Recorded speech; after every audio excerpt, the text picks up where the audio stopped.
In January of this year, a change in ownership turned Surf's Up Puppy Shack into Puppyland.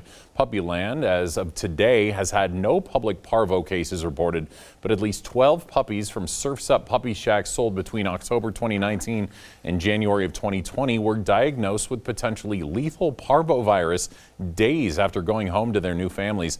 Frankie Katafias is joining us live with more. Good morning, Frankie.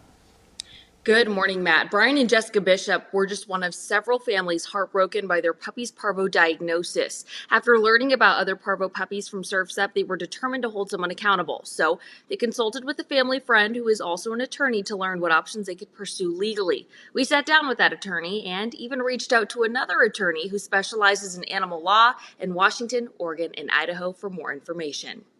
You know, there's nothing really from a criminal standpoint. Matthew Williams has been an attorney for 20 years. He has experience primarily in criminal and contractual law. As a family friend of Brian and Jessica Bishop, he agreed to hear their story, review their contract with Surf's Up Puppy Shack, and determine whether or not there was a lawsuit worth pursuing. Well, obviously, whenever there's a contract involved, the contract's going to dictate the relationship. And I know a lot of people just take a quick glance at them and don't really read them.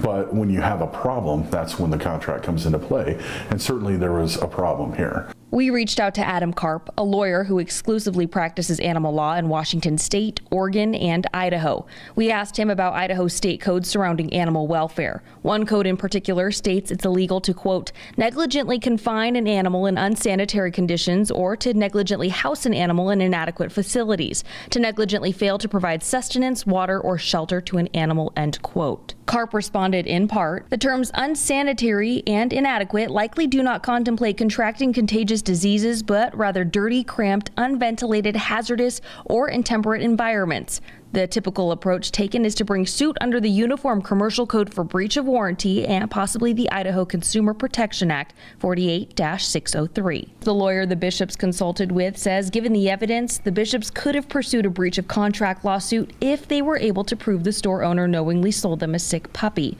But even if they could do that, the problem is even if you win, you're left with probably a piece of paper that doesn't mean a whole lot as far as damages even. Pursuing a case like this typically costs more than the restitution, and it doesn't stop the former owner from opening another business. Ultimately, the best way to avoid a situation like the Bishops is to do your research.